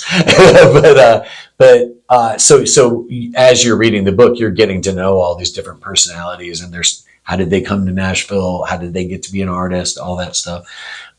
So that's really the beginning of that story. And I was in Nashville in that scene, going to those early Untitled shows. And I don't think I didn't get like into the very first group of Untitled, like, which I said only had like a few shows, but very early on, you know, in the late 90s, I knew the people in Untitled, and we were all hanging out, drinking coffee at Bongo. Right. And go from there. I was, you know, here when The Fugitive happened, and I knew all those people, and I went to all those shows, and they always have dance parties after the receptions and all this stuff. So this whole history is a history that I like lived through. And also, I'm the only person who started writing all of it down since 2006. So I realized at some point that like writing a book about this part of the history that you can't look up on the internet, you know, I was like, I'm the only person who knows that whole story. I know the people who were there, and I've got the credentials as a writer to make this into a book. You know, I was like, I guess I should do that project because like nobody else could actually do this. It would take a lot more time because somebody else would have to figure out this whole story, figure out who all the people were, and then do what I did, you know, but I already had that part of it down because I was one of the witnesses too, you know? So that's pretty much the how I decided this was a project to do. Okay. Yeah. And it hasn't come out yet? It'll be out in November. Yeah. Where will people be able to buy it? Everywhere. Yeah, it'll be everywhere. Yeah, it's coming out through Vanderbilt University Press. So it'll be in any local bookstore. Barnes and Noble, it should be there. Amazon. It should be there. Yeah, it's on Amazon right now. You can pre-order it. Oh, okay. Yeah, and there's also the Vanderbilt University Press has an Instagram account, and you can connect directly to the store through there. Or if you follow me at Mighty Joe Nolan, you can go to my link in bio, and I think it's the top one is pre-ordering the book.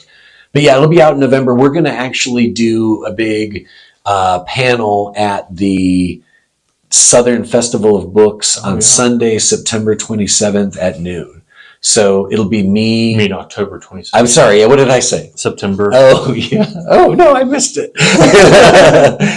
Yeah, October 27th. Yeah, so it's super unlikely that there'll be books yet at that point, but we're going to be there for the fest and let people know about the fact that the book's dropping this fall. Okay.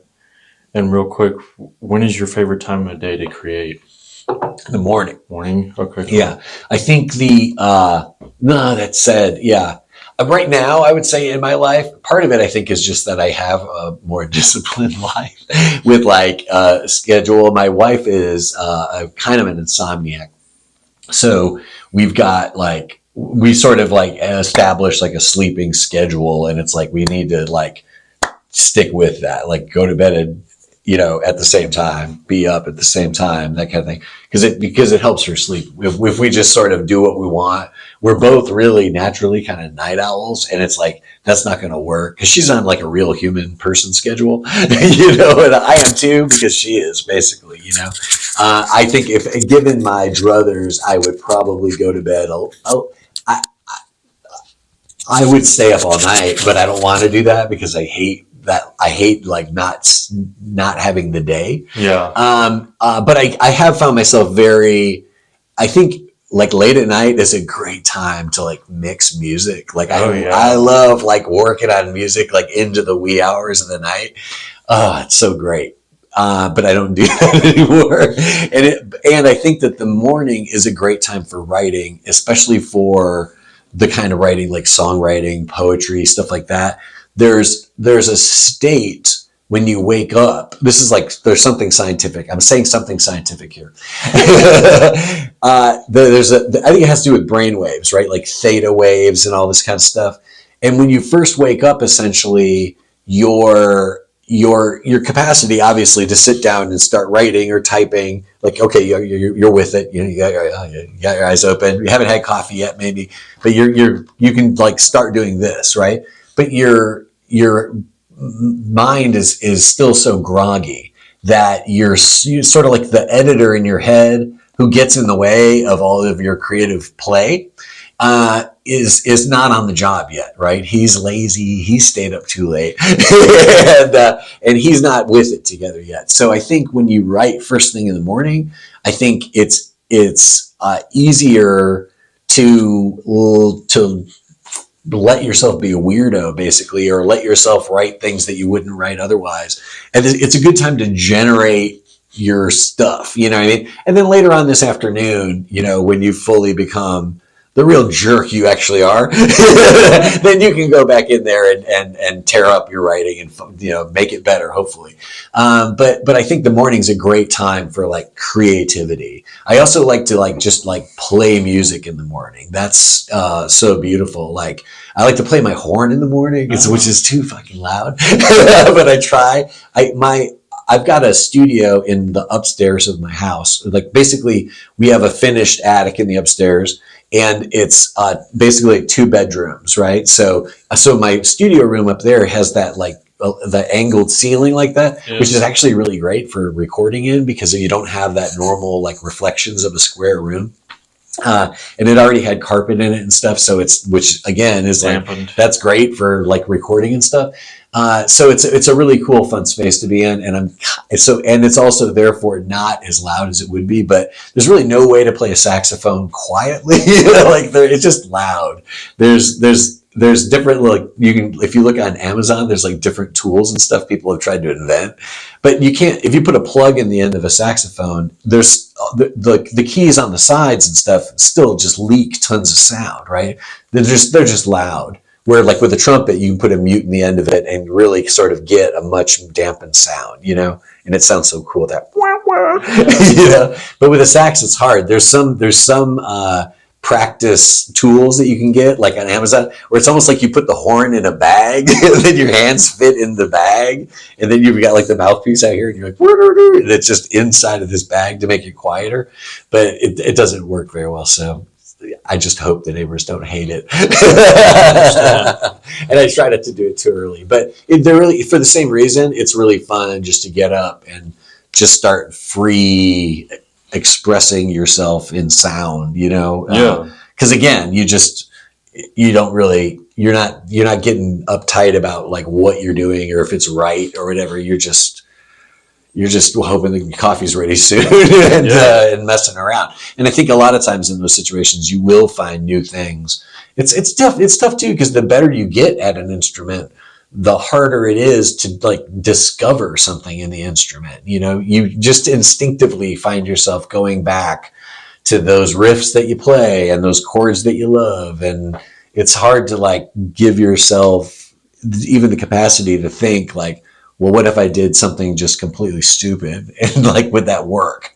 Right. You know? And sometimes it's like, yeah, that does work. And theoretically, it's actually not that stupid, but you wouldn't know that because you're too busy playing your C to A minor change, which is great, but come on.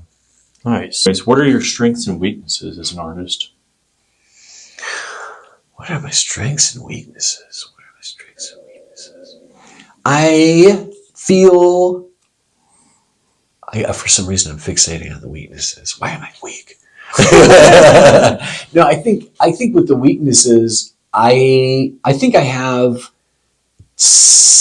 a lot of artists can have a weakness with like the creative part of what you're doing is satisfying and growing, and you can see improvements in whatever ways. I'm very pleased with like where I am like as a creative person, but I find that figuring out how to turn that creativity into something that's more sustainable, that's the hard part for me. That's always been the hard part for me, is just like, I mean, obviously I've been able to sustain things, but figuring out a way to like, be able to do what you want to do, and at the same time finding the audience that wants to support that. There's always this push and pull of like, you'll have an opportunity to do something and it's like, well, that would be good because that would put money in the bank, but is that really, that's not really what I do. You know what I mean? That's not really the thing, or that's not the thing I'm interested in doing now, and it's like, okay, how do you negotiate that? I was listening to a video with, Francis Ford Coppola this morning, actually, and he was talking about that exact thing. And he said that he didn't want to make The Godfather, and that when he made The Godfather, he was basically just doing it because he already had 2 kids. His wife was pregnant again, and he had to fucking get some money, And so he was like, okay, sure, I'll make Italian gangster flick for you, But being Francis Ford Coppola, he made The Godfather, you know what I mean? And completely, elevated the entire genre of gangster movies into one of the great masterpieces of the era, But that's basically, he was talking about the idea that people will talk about this film director who, did this movie or that movie, and they were always motivated by like, financial concerns or whatever. But then this one, this is his passion project. This new film is his passion project. And Francis Ford Coppola is like, honestly, every film is your passion project. He's like, even when I was making movies that I had to make because I needed the money, I needed a job, and I needed to keep my studio going or whatever. He had his own studio at one point and all this stuff. So he had obligations, He's like, even then, when I'm making the movie, I'm as passionate. You know what I mean? I'm not like, what do you call it? I'm not like phoning it in, on The Godfather because I don't really want to be here. He's like, I tried to make the best movie I could possibly make, because I'm a filmmaker and I'm a director, and I'm not gonna put up with like some kind of, mediocre performance or something. Just because this isn't the thing I wrote myself or whatever, you know what I mean? So I think, wow, why am I talking about Francis Ford Coppola? How do we get on strengths and weaknesses? Strengths and weaknesses, yeah. So I think Francis Ford Coppola talks about that idea of the fact that artists are constantly having to deal with that push and pull of like, what is it that I want to do as an artist, and what do I want to accomplish as an artist, and what do I need to do to sustain my creative practice, to sustain my family, feed my children, literally, how do you do those two things? And I feel like I have weaknesses in that area. I feel like that's an area that I'm constantly like trying to figure out new ways to be better at it, so that's, and it's hugely important. I mean, obviously you can't, if you don't have the time, you can't do the work. And if you want to, you have to buy the time, right. So where's that coming from? Okay. So you've been here since the 90s? Yeah, I moved here on September 17th, 1992. And music is what initially brought you here? Mm-hmm. So what would you say is something you've learned living here? Man, I've learned so much living here. I learned that I love the South. Like I mean, I still think Michigan's great. I'll always love Detroit. I think there's something very special about that city. I think there's something special about the people who come from there, frankly. And, so I don't have any, any negative feelings about the Midwest or anything like that, the industrial Midwest. I love that area of the country. I love Detroit. I love Chicago. And at the same time, at this point in my life, I just can't imagine not living in the South, I think the South is incredible.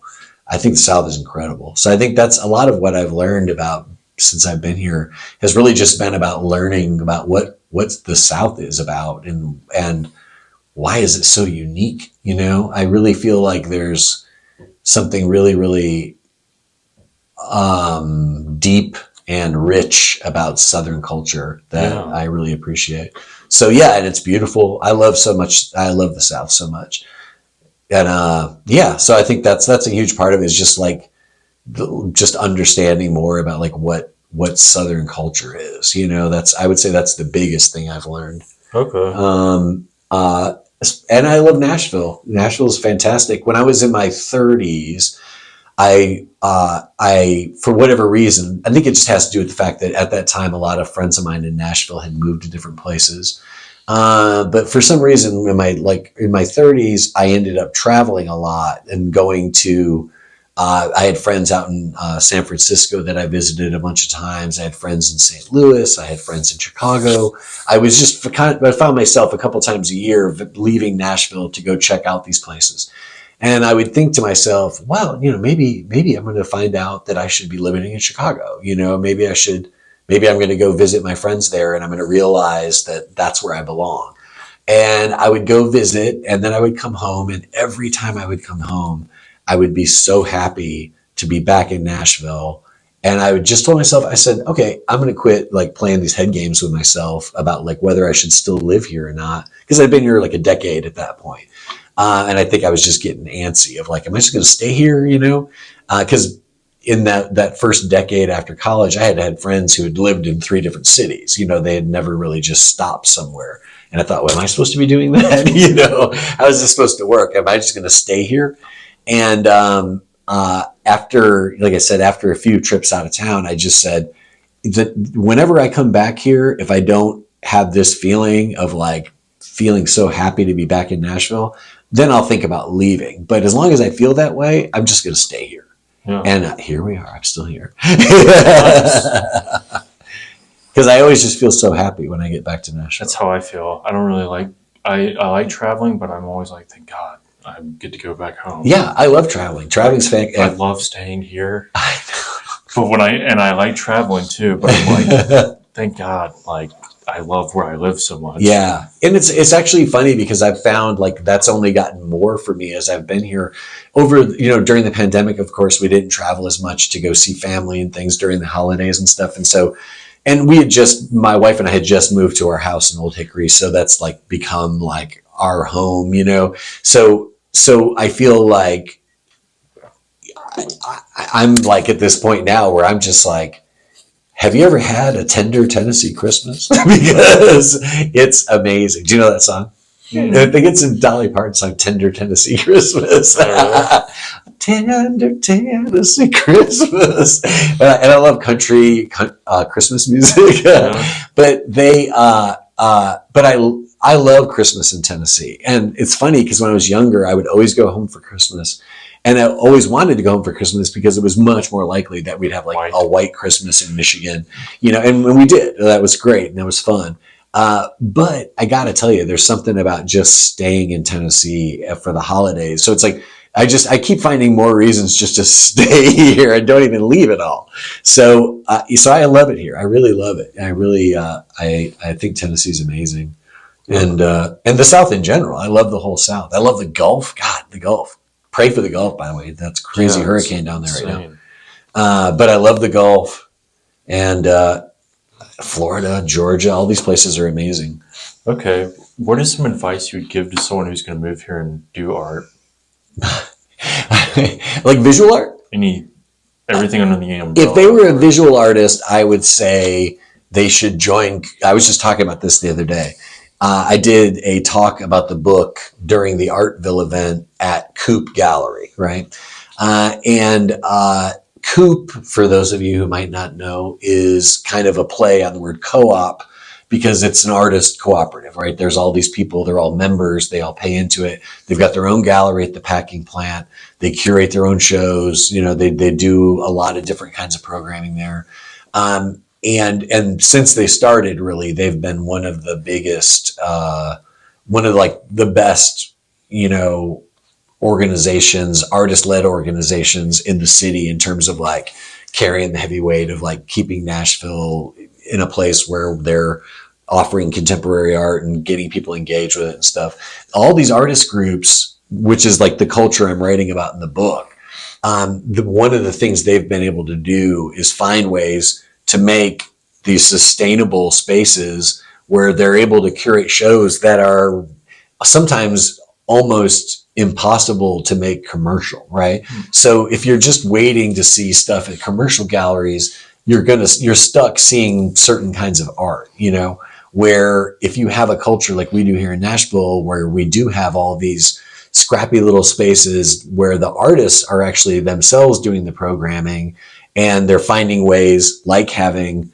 50 people paying a monthly membership or whatever, annual, however they do it, you know, then the organization in the space is sustainable, and they can hold on to it and make plans around it. And then the art shows doesn't have to necessarily be something that matches your couch. You know what I mean? It can be something way more experimental and way more interesting than that. So I would say if you were a visual artist moving to Nashville, the first thing I would say is join Coop, because if you join Coop, you're going to be plugged right into the center of the art scene, which is at the packing plant. That's it.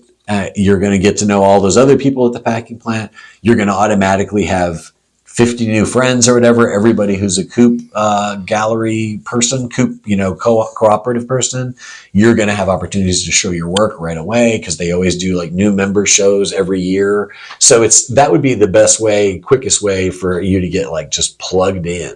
So that would be my advice. I don't know if I can't really think of anything that's like the same equivalent for that in the music world. But the music world's a little bit easier just because it's like ubiquitous, like everywhere in Nashville. It's like, I don't know, go to some open mic nights and find one you like and sign up. You know what I mean? That's pretty much what I did when I got here. Is I went to a lot of bad open mics before I found a place where it was like, oh, this is my place. And like, these are the people I was looking for.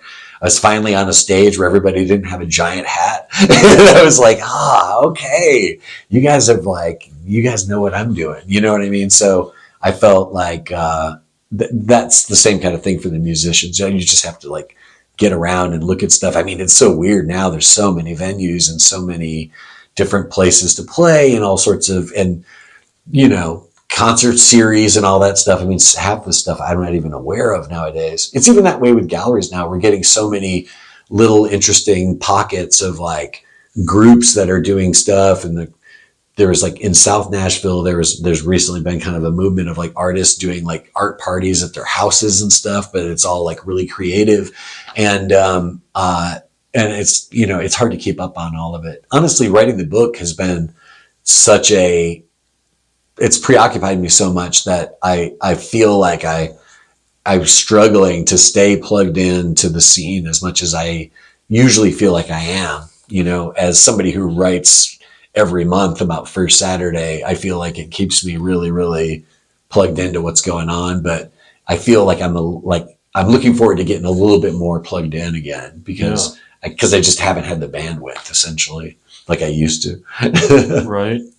So reflecting back on when you first started as an artist, what is one of the biggest challenges you had to overcome and how did you get through it? I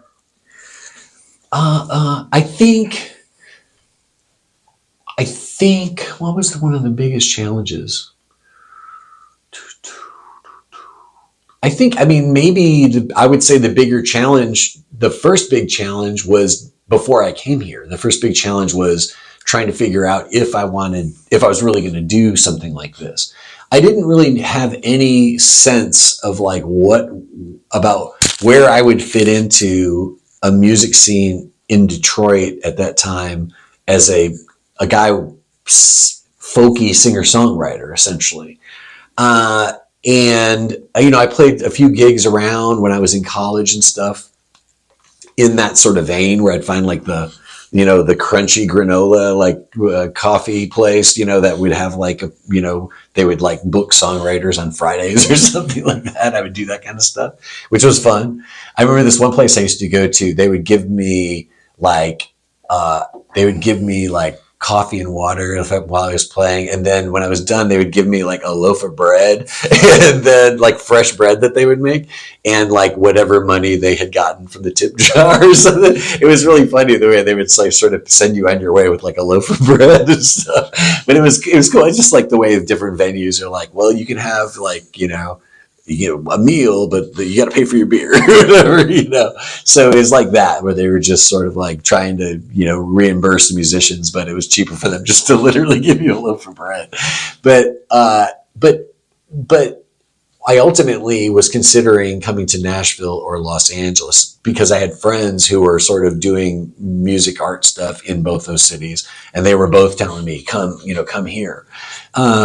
And so I was thinking about either one of these. And at one point, I posted about this on Instagram recently. I read a book called Written in My Soul. And it's called Written in My Soul, Conversations with Rock's Greatest Songwriters or something. That's almost the exact title.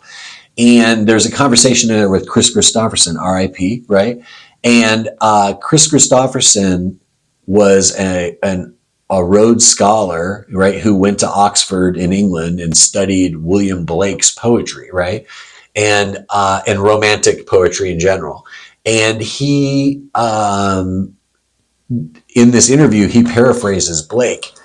Blake has this real, fancy way of saying this thing, but Chris Christopherson says it better in a way. And he's like basically talking about the fact that that he essentially had like a gift and he felt obligated to put himself in service of that gift and let that be the way that led him through his life, even if his military family thought he was an idiot, even if it broke up his first family and all this stuff. He's like, I have to do this thing, that compulsion thing we talked about earlier, right? I've got to do this. This is what I'm born to do, essentially. And the way he said it was, if you've been programmed by the divine to do something and you don't do it, you're nothing but a scumbag. Right? And so I was reading that and I was like, I don't want to be a scumbag. Chris is going to think I'm a scumbag, right? So that was like one of the things that really reading that quote really kind of put like the cement on a lot of things that I was already thinking about of like, I'm really somebody who's doing this, and I've got to do it. I've got to really do it if I'm going to do it. I've got to actually make major life choices based on the fact that I'm doing this thing that lots of other people might consider to be wildly impractical, right? But that did it for me. Like reading that quote was like cemented it for me that's how I really feel too, and I'm going to do it too. So that was huge because that's pretty much at that point I knew that I was definitely going to go to Nashville, and nobody else knew that for probably another year or two before I was like really like, no, I'm totally really going to go now. I'm not just thinking about it anymore. And I already made up my mind. So that was a big turning point. I can't imagine what would have happened in my life if I hadn't moved to Nashville. Yeah. I can't imagine it, and I didn't really, and honestly, that was a hard decision to make. And I was doubtful and scared about a lot of stuff. But once I got here, I was like just kind of doing fine. You know what I mean? It wasn't really, Nashville was an easy place to be at that time. It was cheap. People were nice. The cornbread was good. I was discovering all this amazing stuff, which for me was fun. Some people would be freaked out by that, but I was like really like, I was into it. Everything that was new and weird, I was like, this is great. So it was a good time to be here. Nice. Okay, real quick, how can people support you as an artist? They can buy the book. So first of all, Nowville, The Untold History of Nashville's Contemporary Art Scene. You can pre-order it right now. It'll be coming to you sometime before Thanksgiving. I think the date is November 19th is the actual release date. I'm going to be at the Southern Festival of Books on Sunday the 27th at noon. I'm going to be at gallery, the Browsing Room Gallery at the Downtown Presbyterian Church on November 2nd, which is first Saturday in November. I'm going to be doing a talk there.